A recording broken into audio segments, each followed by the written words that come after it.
Skylark by Maclachlan, Chapter 2. Happily ever after, said Caleb when Papa married Sarah.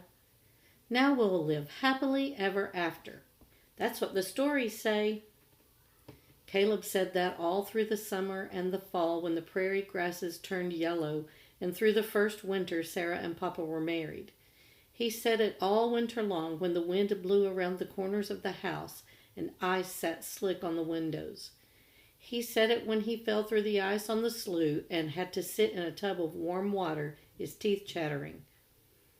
I like the sound of it, Caleb told me. Happily ever after.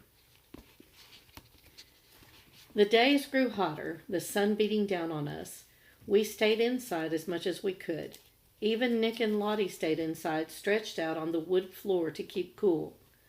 Papa walked the fields, measuring the level of the water in the well over and over, waiting for rain. He came in, bringing the dirt with him. Papa, I poked his feet with my broom. Your boots. I was sweeping, trying to keep the dust out. Sarah was scrubbing the kitchen floor on her hands and knees. Papa was hot and tired. That may be the last washing for the floor, he said to Sarah. We have to save water. That's a mixed blessing, Sarah said, brushing her hair off her face. She watched Caleb feed Seal. Don't feed her too much, Caleb, said Sarah. She's getting fat with your food. Papa looked closely at Seal. I think she's more than fat, Sarah. Sarah looked up. What? What does he mean? Asked Caleb. I smiled. Kittens. He means kittens, Caleb, I said. Caleb and I spoke at the same time. Can we keep them all? I asked. When will she have them, Papa? Asked Caleb, excited. Don't know, Caleb, said Papa, drinking water from the tin cup. Sarah sat back. Has she ever had kittens before, Sarah? Asked Papa. Sarah shook her head. No, never. Papa smiled at Sarah's look. She stared at Seal for a long time. Kittens, she said, her face suddenly breaking into a smile. Kittens. Late night fell across the bedroom. The windows closed to the prairie wind. I held Sarah's wedding dress up to me and looked in the mirror. Anna? I jumped, startled, and Sarah smiled at me. I didn't mean to frighten you, she said. I looked in the mirror again.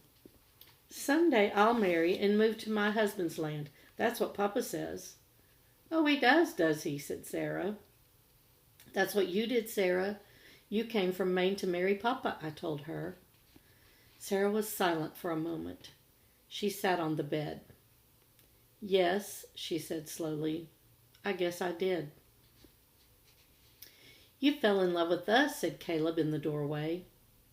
I did that, she said. First your letters, then you.